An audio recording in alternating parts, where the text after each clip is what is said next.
سکھاتی نماز تراویح، سنو کیا سکھاتی نماز تراویح۔ الحمدللہ رب العالمین والصلاة والسلام علی سید المرسلین، اما بعد فاعوذ باللہ من الشیطان الرجیم۔ بسم اللہ الرحمن الرحیم، الصلاة والسلام علیک یا رسول اللہ وعلی آلک واصحابک یا حبیب اللہ، الصلاة والسلام علیک یا نبی اللہ وعلی آلک واصحابک یا نور اللہ۔ مدنی چینل کے ناظرین، پروگرام درس تراویح میں آپ کو خوش آمدید کہتے ہیں۔ رمضان شریف کی 8ویں شب اور آج 8ویں پارے کا کچھ خلاصہ عرض کرنے کی کوشش اور سعی کریں گے۔ 8ویں پارے میں اللہ پاک نے کئی مقامات پر کفار کے اعتراضات کے جوابات دیے۔ کفار طرح طرح کے اعتراضات رسول اللہ صلی اللہ علیہ وآلہ وسلم کی بارگاہ میں وہ لاتے تھے، یہاں تک کہ ایک مرتبہ یہ مطالبہ کرنے لگ گئے کہ جو مردے ہیں ان کو آپ زندہ کریں اور ہم ان سے پوچھیں گے کہ آپ حق پر ہیں، آپ کا دین حق پر ہے کیا ہے، تو اگر وہ گواہی دیں گے تو پھر ہم مان جائیں گے۔ یعنی بکثرت سوالات تو عام نارمل جیسے ہوتے ان کے جوابات ان کو دیے جاتے، لیکن اب یوں وہ سوالات کرنے لگ گئے۔ تو 8ویں پارے کا آغاز ہی اللہ پاک نے اس سوال کے جواب میں دیا کہ ان کو اگر فرشتے بھی اصلی صورت میں نظر آ جائیں اور جو مردے ہیں وہ ان سے کلام کریں اور کہیں کہ آپ صلی اللہ علیہ وسلم حق لے کر آئے ہیں، آپ کا دین حق ہے، سچ ہے، تو پھر بھی یہ ایمان نہیں لانے والے۔ رب تبارک و تعالی نے ختم اللہ علی قلوبہم وعلی سمعہم وعلی ابصارہم غشاوہ، یہ پہلے ارشاد فرما دیا کہ جن کے مقدر میں ایمان نہیں ان کے دلوں پر مہر ہے، ان کے دلوں پر مہر ہے، ان کے کانوں اور آنکھوں پر گویا کہ پردے پڑے ہوئے ہیں، وہ حق کو دیکھ کر بھی حق نہیں مانتے۔ تو جو شخص دیکھنے کے باوجود نہ دیکھے، حق سننے کے باوجود حق نہ مانے، تو وہ حقیقتاً آنکھ والا بھی نہیں ہے، وہ کانوں والا بھی نہیں ہے۔ ان کو کانوں کے اعتبار سے بہرا کہا جائے گا اور آنکھوں کے اعتبار سے ان کو اندھا کہا جائے گا، کیونکہ وہ حق کو ہی نہیں دیکھ رہے۔ تو اللہ پاک نے آپ پر یہ آیت مبارکہ نازل فرمائی اور اس میں ارشاد فرمایا وَلَوْ أَنَّنَا نَزَّلْنَا إِلَيْهِمُ الْمَلَائِكَةَ وَكَلَّمَهُمُ الْمَوْتَى وَحَشَرْنَا عَلَيْهِمْ كُلَّ شَيْءٍ قُبُلًا مَا كَانُوا لِيُؤْمِنُوا إِلَّا أَن يَشَاءَ اللَّهُ وَلَكِنَّ أَكْثَرَهُمْ يَجْهَلُونَ۔ اور اگر ہم ان کی طرف فرشتے اتار دیتے اور مردے ان سے باتیں کرتے اور ہم ہر چیز ان کے سامنے جمع کر دیتے، جب بھی وہ ایمان لانے والے نہ تھے مگر یہ کہ خدا چاہتا، لیکن ان میں اکثر لوگ جاہل ہیں، اکثر لوگ جاہل ہیں۔ یعنی مقدر میں جس کے لیے ہدایت ہے اس کو مل جائے گی۔ اور یہ جو عام طور پر یہ سوال کر رہے ہیں اور یہ احمقانہ سوال کر رہے ہیں کہ مردے اٹھیں اور وہ ہمیں حق کی بات بتائیں، رب چاہتا تو نبی کریم صلی اللہ علیہ وسلم یہ بھی کر کے دیتے، لیکن رب نے وہ ارشاد فرما دیا کہ یہ پھر بھی ماننے والے نہیں، ان کو فرشتے اصلی صورت میں بھی نظر آ جائیں تو یہ پھر بھی انکار کر دیں گے، یہ آپ کے دین کو نہیں مانیں گے۔ اس لیے اللہ پاک نے ان کو اس آیت میں یہ جواب دے دیا کہ تم ماننے والے نہیں ہو۔ اس کے بعد ایک اور اعتراض کفار کی طرف سے مسلمانوں پر تھا کہ جو جانور تم ذبح کرتے ہو تو اس کو تم کھاتے ہو، اور جو خود بخود مرتا ہے اسے تم نہیں کھاتے کہ یہ مردار ہوا ہے۔ تو کفار کا اعتراض یہ تھا کہ جس کو تم خود مارتے ہو، گویا کہ قتل کرتے ہو، تو یہ تو کھا لیتے ہو، اور جس کو اللہ مارتا ہے وہ نہیں کھاتے، مطلب جو تب بھی موت مر گیا، مردار ہو گیا، تو اس کو اللہ نے مارا تو وہ نہیں کھاتے ہو، یہ کیا وجہ ہے؟ بنیادی طور پر تو یہ اعتراض ہی غلط۔ ہم خود کسی کو ذبح کریں یا وہ طبی موت مار دیں، موت تو دونوں صورتوں میں من جانب اللہ ہے، ایک کا ذریعہ ہم بن گئے اور ایک ویسے ہی مردار ہو گیا۔ تو ہم ایک کو کھاتے ہیں ایک کو نہیں کھاتے، تو اس کا جواب یہ دے دیا کہ جس کو ہم کھاتے ہیں وہ اس لیے کھاتے ہیں کہ اللہ کا حکم ہے، اور جس کو نہیں کھاتے وہ بھی اللہ کا حکم ہے، کیونکہ ہمیں وہ جانور کھانے کا حکم ہی فرمایا گیا ہے کہ جس پر اللہ کا نام لیا گیا وہ کھاؤ، اور جس پر اللہ کا نام نہیں لیا گیا یعنی ایسے ہی مردار ہے تو وہ نہ کھاؤ۔ تو مردار کو حرام کیا تو یہ بھی اللہ نے کیا، اللہ نے اسے حرام فرمایا، تو ہم اسے جو چھوڑتے ہیں تو وہ اس لیے چھوڑتے ہیں کہ وہ اللہ نے حرام فرما دیا، اور جس کو ہم کھاتے ہیں وہ اس لیے کھاتے ہیں کہ اللہ نے وہ ہمارے لیے حلال فرما دیا۔ تو رب تعالیٰ مالک و مختار ہے، وہ جو چاہے حکم ارشاد فرماتا۔ تو مردار چھوڑنا بھی اللہ کی وجہ سے، اللہ کے حکم کی وجہ سے، اور یہ حلال کھانا بھی اللہ کے حکم کی وجہ سے۔ تو ہم کوئی اپنی طرف سے نہیں کرتے کہ جس کو ہم نے ذبح کیا تو اس کو ہم کھائیں گے، جو مردار ہے تو اس کو ہم نہیں کھائیں گے، یہ ہماری کو تبع نہیں، بلکہ یہ ہمارا عمل اللہ کے حکم کے تابع ہے۔ تو اللہ نے یہ بھی جواب انہیں ارشاد فرما دیا، فَكُلُوا مِمَّا ذُكِرَ اسْمُ اللَّهِ عَلَيْهِ إِن كُنتُم بِآيَاتِهِ مُؤْمِنِينَ، تو اس میں سے کھاؤ جس پر اللہ کا نام لیا گیا، اگر تم اس کی آیتوں پر ایمان رکھتے ہو۔ تو یہاں یہ بات واضح طور پر ارشاد فرما دی کہ جس پر اللہ کا نام لیا گیا وہ کھاؤ، اور جس پر اللہ کا نام نہیں لیا گیا یعنی ذبح کے وقت۔ یہاں ایک اور بات میں عرض کر دوں، قرآن پاک میں کئی مقامات پر جہاں یہ ارشاد فرمایا گیا کہ جو اللہ کے نام پر ذبح نہ ہوا یا جس پر اللہ کا نام نہ لیا گیا، اس سے مراد عام نارمل چیزیں نہیں بلکہ ذبح مراد ہے، ذبح مراد ہے۔ نارمل کسی چیز کی نسبت کسی اور طرف کر دینے سے وہ چیز حرام نہیں ہو جاتی۔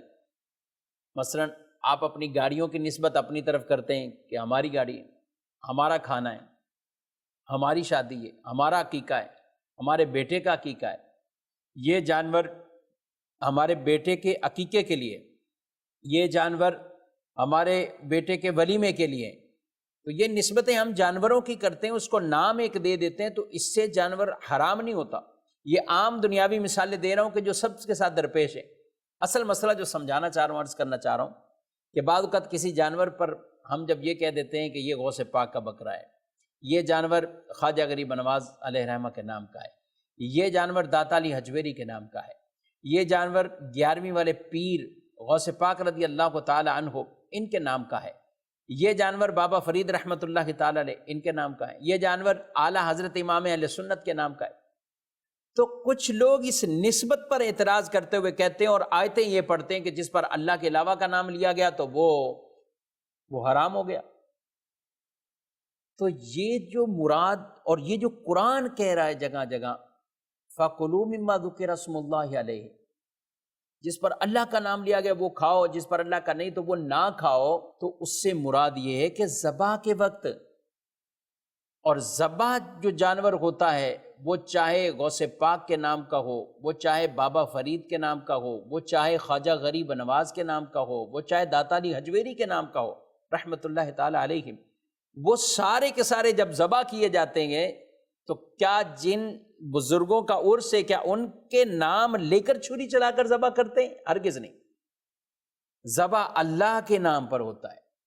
ثواب اور نیت یہ ہے کہ اس جانور کی قربانی کا جو ثواب ہے وہ فلاں بزرگ کو پہنچے گا، یہ ان کے نام کی فاتحہ اور نیاز کے لیے ہم نے اس جانور کو ذبح کیا۔ تو چاہے جانور کسی بھی غرض کے لیے ہو، جب ذبح ہوتا ہے تو نام اللہ کا لیا جاتا ہے۔ تو اب لوگ صرف ایک نسبت کو دیکھ کر اسے حرام کہہ دیتے ہیں، یہ بالکل درست نہیں ہے، یہ غلط ہے۔ ورنہ تو آپ اپنے بچوں کے عقیقوں کی طرف بھی نسبت کرتے ہیں، فلاں بچے کا ہے، یہ جانور فلاں کا ہے۔ قربانی میں بھی ہم کرتے ہیں کہ یہ جانور فلاں کا، یہ فلاں کا، یہ فلاں کا۔ تو اس نسبت سے وہ جانور حرام نہیں ہوتے۔ ناظرین کرام، مزید آگے کچھ بڑھتے ہیں۔ وَإِذَا جَاءَتْهُمْ آيَةٌ قَالُوا لَن نُؤْمِنَ حَتَّى نُؤْتَى مِثْلَ مَا أُوتِيَ رُسُلُ اللَّهِ اللَّهُ أَعْلَمُ حَيْثُ يَجْعَلُ رِسَالَتَهُ سَيُصِيبُ الَّذِينَ أَجْرَمُوا صِغَارٌ عِندَ اللَّهِ وَعَذَابٌ شَدِيدٌ بِمَا كَانُوا يَمْكُرُونَ۔ یہ آیت مبارکہ جس میں یہ فرمایا گیا، اور جب ان کے پاس کوئی نشانی آئے تو کہتے ہیں ہم ہرگز ایمان نہ لائیں گے جب تک ہمیں بھی ویسا ہی نہ ملے جیسا اللہ کے رسولوں کو دیا گیا ہے۔ اللہ خوب جانتا ہے جہاں وہ اپنی رسالت رکھے۔ ان قریب مجرموں کو ان کے مکر و فریب کے بدلے میں اللہ کے ہاں ذلت اور شدید عذاب پہنچے گا۔ جب کوئی آیت آئے تو وہ کہتے ہیں ہمارے پاس کیوں نہیں اتری، ہمارے پاس وحی کیوں نہیں آئی۔ ولید بن مغیرہ اور دیگر، اور ایک قول کے مطابق ابو جہل نے بھی کہا، اور ولید بن مغیرہ یہ کہنے لگا کہ میں عمر میں بھی آپ صلی اللہ علیہ وسلم سے بڑا ہوں، مالدار بھی ہوں اور میرے پاس منصب بھی ہیں، سرداریاں بھی ہیں اپنی قوم کی، تو اگر رسالت ملنی تھی تو مجھے ملنی چاہیے تھی، یعنی اس کا میں حق زیادہ رکھتا ہوں۔ تو اللہ پاک نے اس کا جواب ارشاد فرمایا، اللہ اعلم حیث یجعل رسالتہ، اللہ زیادہ جانتا ہے کہ وہ رسالت کسے عطا فرمائے گا۔ تو یہ ان کے جواب میں آئی کہ اس جیسی آیتیں یا وحی یہ تم پہ نہیں اتریں گی، یہ تو اللہ کے نبیوں اور رسولوں کا خاصہ ہے، اور اللہ بہتر جانتا ہے کہ جہاں جس کو اللہ نے رسالت عطا فرمانی ہے۔ اس سے یہ ہمیں عقیدہ پتہ چلا کہ نبوت کا چناؤ، منتخب، انتخاب یہ اللہ کی طرف سے ہے۔ اس کے لیے کسی قوم کا بڑا ہونا، اس کے لیے مالدار ہونا، یہ نہیں، جس کے لیے اللہ نے چاہا، جس کے لیے اللہ نے چاہا۔ اور یہ یاد رکھیں، نبوت یہ کوئی کسبی عمل نہیں ہے، کسبی چیز نہیں ہے کہ آدمی کہے کہ میں عبادت سے، ریاضت سے نبوت حاصل کر لوں گا، ایسا نہیں، بلکہ یہ محض اللہ کی عطا ہے، جسے چاہے اسے اپنے فضل سے اللہ یہ نبوت عطا فرماتا ہے۔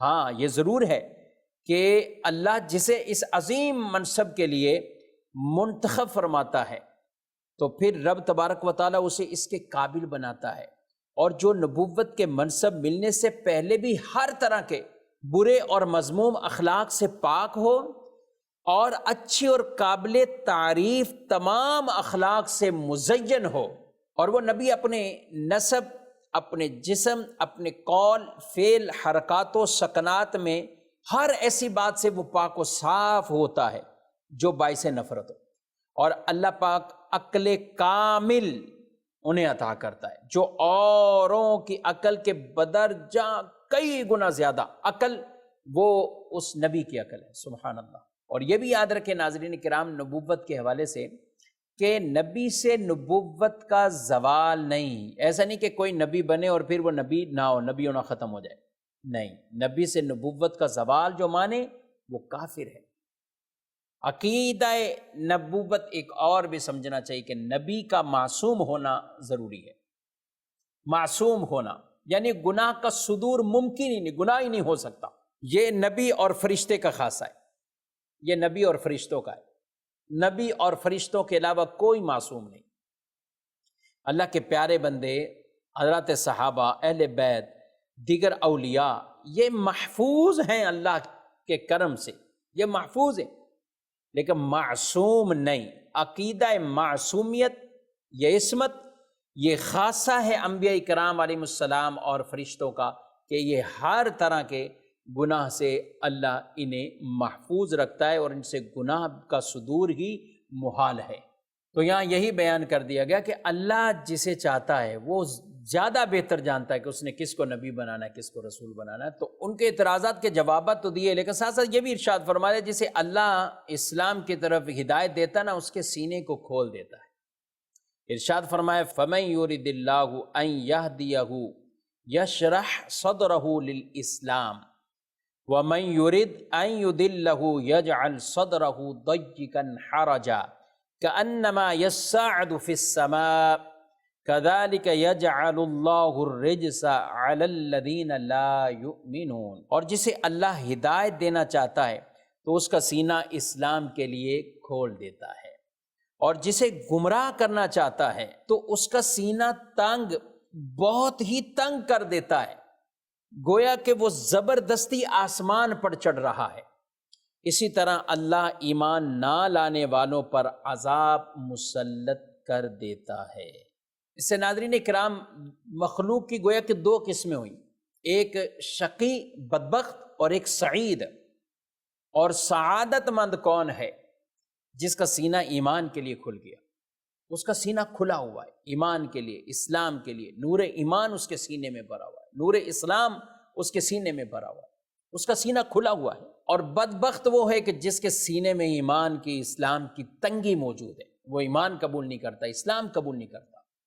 سعادت مند لوگوں کے لیے جنت کے درجات ہیں، اور جو کفار ہیں، شقاوت والے ہیں، ان کے لیے دوزخ ہے۔ حدیث پاک میں ارشاد فرمایا گیا کہ اللہ تعالیٰ نے ایک مخلوق کو پیدا فرمایا اور ارشاد فرمایا یہ جنت کے لیے اور مجھے کوئی پرواہ نہیں، اور ایک مخلوق کو پیدا فرمایا اور یہ بھی فرما دیا کہ یہ جہنم کے لیے اور مجھے کوئی پرواہ نہیں۔ تو اس آیت میں اللہ پاک نے یہ ہر قسم کی مخلوق کی نشانی وہ بیان فرما دی۔ لہذا جب اللہ تعالیٰ کے بندے کو شرح صدر کی توفیق مل جائے، حلاوت ایمان اسے نصیب ہو جائے، تو وہ جان لے یہ اللہ کی عظیم نعمت ہے مجھ پر، اللہ نے میرے سینے کو کھول دیا ہے، سبحان اللہ۔ تو اللہ سے ہمیشہ ایمان، اسلام اور اس پر استقامت کی یہ دعائیں کرتے رہیں۔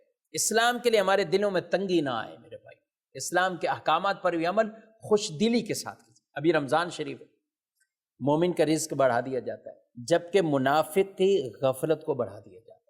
اہل ایمان ذوق شوق سے رمضان شریف کی عبادات اور دیگر یہ سارے اعمال بجا لاتے ہیں، جبکہ منافق کی علامتوں کو جو بیان کیا گیا، نفاق والوں کی علامتوں کو جو بیان کیا، ان کے لیے بوجھ ہو جاتا ہے۔ مومن کے لیے اس سے بڑھ کر کوئی خوشی والا مہینہ نہیں، اور منافق کے لیے بوجھ والا مہینہ۔ تو اس لیے کوئی بھی عمل ہو، اسی طرح زکوٰۃ کی ادائیگی ہو، حج کے ادا کرنا ہو، ناظرین کرام اس میں دل کھول کر آپ کا مال خرچ ہو رہا ہے، آپ کی طاقت خرچ ہو رہی ہے، تو جو کام اللہ کی رضا کے لیے کیے جا رہے ہیں اللہ اس پہ اجر و ثواب عطا فرمائے گا۔ تو دین کے لیے اپنے سینے کو کبھی بھی وہ تنگ نہ کریں، دین اور دین کے احکامات کے لیے اپنے سینے کو کشادہ رکھیں، سینہ کھول کر رکھیں۔ اللہ اس سینے میں نور ایمان بھر دے تاکہ ہمیں ہر عمل پر بھی ذوق نصیب ہو جائے اور حلاوت ایمانی ہمارا مقدر بن جائے۔ آگے مزید کچھ بڑھتے ہیں، اور آیت مبارکہ جس میں اللہ پاک نے جو چیزیں حرام فرمائی ہیں ان کا ذکر کیا، قُلْ تَعَالَوْا أَتْلُ مَا حَرَّمَ رَبُّكُمْ عَلَيْكُمْ أَلَّا تُشْرِكُوا بِهِ شَيْئًا وَبِالْوَالِدَيْنِ إِحْسَانًا وَلَا تَقْتُلُوا أَوْلَادَكُمْ مِنْ إِمْلَاقٍ نَحْنُ نَرْزُقُكُمْ وَإِيَّاهُمْ۔ ترجمہ، تم فرماؤ آؤ میں تمہیں پڑھ کر سناؤں جو تم پر تمہارے رب نے حرام کیا ہے، اور وہ یہ ہے کہ اس کے ساتھ کسی کو شریک نہ ٹھہراؤ، ماں باپ کے ساتھ بھلائی کرو، اور مفلسی کے باعث اپنی اولاد کو قتل نہ کرو، ہم تمہیں اور انہیں سب کو رزق دیں گے۔ وَلَا تَقْرَبُوا الْفَوَاحِشَ مَا ظَهَرَ مِنْهَا وَمَا بَطَنَ وَلَا تَقْتُلُوا النَّفْسَ الَّتِي حَرَّمَ اللَّهُ إِلَّا بِالْحَقِّ ذَلِكُمْ وَصَّاكُمْ بِهِ لَعَلَّكُمْ تَعْقِلُونَ۔ اور بے حیائیوں کے پاس نہ جاؤ جو ان میں کھلی ہیں اور جو چھپی ہیں، اور جس جان کی اللہ نے حرمت رکھی ہے اسے ناحق نہ مارو۔ تمہیں یہ حکم فرمایا تاکہ تم سمجھ جاؤ، تمہیں عقل آئے، شعور آئے کہ یہ اتنی چیزوں کو اللہ نے منع فرمایا۔ اللہ کے سوا کسی کو عبادت کے لائق نہ سمجھنا یہ لازمی حق ہے۔ توحید باری تعالیٰ کہ اللہ کی ذات صفات میں کوئی اور اللہ کا شریک، وہی ذات عبادت کے لائق ہے، اس کے علاوہ کوئی عبادت کے لائق ہے۔ اور اس کے بعد پھر والدین کا فرمایا، قرآن میں کئی مقامات پر ناظرین کرام اللہ نے اپنی عبادت کے بعد ڈائریکٹ والدین کے بارے میں کہا، انشکر لی ولی والدیک، اپنے شکر ادا کرنے کے، یعنی لوگوں کو کہا شکر ادا کرو، ساتھ والدین کے لیے کہا کہ اپنے والدین کا بھی شکر ادا کرو۔ تو یہاں بھی فرمایا والدین کے ساتھ بھلائی کرنا، اور اپنی اولاد کو تنگ دستی کے خوف پر اپنی اولاد کو قتل نہ کرو، تنگ دستی پر اپنی اولاد کو قتل نہ کرو، ہم تمہیں بھی رزق دیں گے انہیں بھی ہم رزق دیں گے۔ رزق کا ذمہ تو اللہ کے ذمہ کرم پر ہے، رزاق وہ ہے، واللہ خیر الرازقین، اور اللہ بہتر رزق دے گا۔ آج کل کے زمانے میں بھی ناظرین کرام کئی لوگ ایسے ہیں کہ جو اس طرح کے معاملات کرتے ہیں، بچے پیدا ہونے کے بعد تو بھی مفلسی کی وجہ سے کوئی زہر دیتا ہے، خودکشیاں کر رہے ہوتے ہیں، بچوں کو مار رہے ہوتے ہیں، آپ اللہ کو کیا جواب دیں؟ آپ اللہ کو کیا جواب دیں؟ لوگ پھر افسوس بھی کر رہے ہوتے ہیں، بعد مفلسی کا کہہ بھی رہے ہوتے ہیں، لیکن یہ مرد کے یہ کام نہیں ہونے چاہیے، کسی عورت کے بھی یہ کام نہیں ہونے چاہیے۔ ہمت ہو، صبر ہو، قناعت ہو، رب کی رضا پر راضی رہیں، یہ چیزیں ہمارے اندر آنی چاہیے۔ جو ہے اسی سے گزر بسر۔ کیا اس معاشرے میں ہم ایسے لوگوں کو نہیں دیکھتے کہ جو عام، جن کے پاس گھر بھی نہیں ہے، کوئی جھونپڑیاں بنا کر بیٹھے ہوئے ہیں اور وہ بھی گزارا کر رہے ہیں، کسی کے پاس جھونپڑی نہیں ہے اس سے بھی نیچے ہے وہ بھی گزارا کر رہے ہیں۔ تو اگر یوں خودکشیوں کا اور مفلسی کی وجہ سے قتل کا دروازہ کھلے، معاذ اللہ، تو یہ قتل ہی قتل ہوتے رہیں گے، ہرگز اجازت۔ یہ یاد رکھیں کہ یہ جو بھی اس کو کریں، ماں باپ کریں یا کوئی اور، قیامت کے دن یہ پوچھیں گے کیوں قتل کیا گیا، کیوں قتل کیا۔ اس زمانے میں لوگ بیٹیوں کو قتل کر دیتے تھے، تو آپ صلی اللہ علیہ وسلم نے اس کی سخت مذمتیں تو بیان کی ہیں، قرآن نے بھی مذمت بیان کی، رسول اللہ صلی اللہ علیہ وسلم کی حدیث نے بیان کی، اور پھر آپ نے بشارتیں بتائی ہیں، فضیلتیں بتائی ہیں، بیٹیوں کے ساتھ اچھا برتاؤ کرو تمہیں اللہ کیا انعام دے گا۔ ارشاد فرمایا رسول اللہ صلی اللہ علیہ وسلم نے، جس شخص کی بیٹی ہو تو وہ اسے زندہ درگور نہ کرے، اسے ذلیل نہ سمجھے، اور اپنے بیٹے کو اس پر ترجیح نہ دے، اللہ تعالیٰ اسے جنت میں داخل کرے۔ اور ایک روایت میں فرمایا جس کی 3 بیٹیاں یا 3 بہنیں یا 2 بیٹیاں یا 2 بہنیں اور وہ ان کے ساتھ اچھا سلوک کرے اور ان کے معاملے میں اللہ سے ڈرتا رہے تو فرمایا اس کے لیے جنت ہے۔ ایک اور روایت میں جس میں فرمایا گیا کہ 3 بیٹیاں ہوں یا بہنیں ہوں ان کے ساتھ اچھا برتاؤ کرے تو اس کے لیے اللہ جنت کو واجب کر دیتا ہے۔ پوچھا گیا یا رسول اللہ صلی اللہ علیہ وسلم جس کی 2 ہوں؟ فرمایا جس کی 2 ہوں اس کے لیے بھی۔ راوی کہتے ہیں اگر کوئی ایک کہتا تو حضور علیہ السلام اس کے لیے بھی فرما دیتے۔ ناظرین کرام، پروگرام آپ نے ملاحظہ کیا ہے، 8ویں پارے کی چند آیات پر یہ چند چیزیں عرض کی ہیں۔ اللہ پاک ہم سب کو قرآن پر عمل کی توفیق دے، نور قرآن سے ہمارے سینوں کو روشن منور فرمائے، رمضان کی برکات سے مالا مال فرمائے۔